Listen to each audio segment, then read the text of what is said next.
হাম রোগের চিকিৎসা ব্যবস্থাপনা ও প্রতিরোধে প্রাতিষ্ঠানিক ক্লিনিক্যাল গাইডলাইন হিসেবে হাম চিকিৎসা নির্দেশিকা প্রকাশ করেছে রাজধানীর হলি ফ্যামিলি রেড ক্রিসেন্ট হাসপাতাল। স্বাস্থ্যমন্ত্রী সরদার মোহাম্মদ সাখাওয়াত হোসেন আজ আনুষ্ঠানিকভাবে এই নির্দেশিকার মোড়ক উন্মোচন করেন।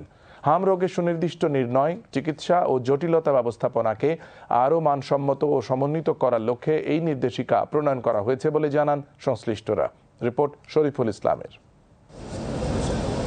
দেশে হাম প্রতিরোধ ও চিকিৎসা ব্যবস্থাপনায় নতুন দিগন্তের সূচনা করল holy family red crescent medical college হাসপাতাল। দেশের কোনো চিকিৎসা প্রতিষ্ঠানের মধ্যে প্রথমবারের মতো একটি রোগভিত্তিক প্রাতিষ্ঠানিক ক্লিনিক্যাল গাইডলাইন হিসেবে হাম চিকিৎসা নির্দেশিকা আনুষ্ঠানিক প্রকাশ করেছে প্রতিষ্ঠানটি। আজ এ উপলক্ষে আয়োজিত এক অনুষ্ঠানে স্বাস্থ্য ও পরিবার কল্যাণ মন্ত্রী সরদার মোহাম্মদ সাখাওয়াত হোসেন নির্দেশিকাটির উদ্বোধন করেন।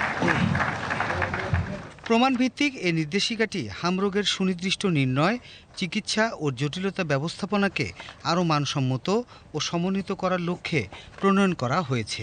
সংশ্লিষ্টরা বলছেন, বিশ্বের বিভিন্ন দেশে এ ধরনের রোগভিত্তিক ক্লিনিক্যাল গাইডলাইন দীর্ঘদিন ধরে ব্যবহৃত হলেও বাংলাদেশে কোনো চিকিৎসা প্রতিষ্ঠানের উদ্যোগে এটি প্রথম প্রাতিষ্ঠানিক নির্দেশিকা। স্বাস্থ্যমন্ত্রী বলেন, হাম এখনও বাংলাদেশের জনস্বাস্থ্যের জন্য একটি গুরুত্বপূর্ণ চ্যালেঞ্জ। রোগটির কার্যকর প্রতিরোধ, দ্রুত শনাক্তকরণ এবং সঠিক চিকিৎসা নিশ্চিত করতে চিকিৎসকদের জন্য একটি মানসম্মত নির্দেশিকার প্রয়োজন ছিল। নতুন এই গাইডলাইন সেই শূন্যতা পূরণে গুরুত্বপূর্ণ ভূমিকা রাখবে। এই যে একটা মিডল ফাইট করতেছি, ডাক্তাররা যদি এগিয়ে না আসতেন আমার পক্ষে তো সম্ভব ছিল না। দিন রাত পরিশ্রম করে যেখান থেকে যখন যেভাবে ডাক্তার ট্রান্সফার করতে হয়েছে, খুশি মনে এসে ডাক্তার এবং নার্সরা সার্ভিস দিয়ে আমরা মোটামুটিভাবে একটা সত্য ওয়াল তৈরি করতে পেরেছি। মিজাজের বিরুদ্ধে যে আমরা আসি তোমাদেরকে দেখব।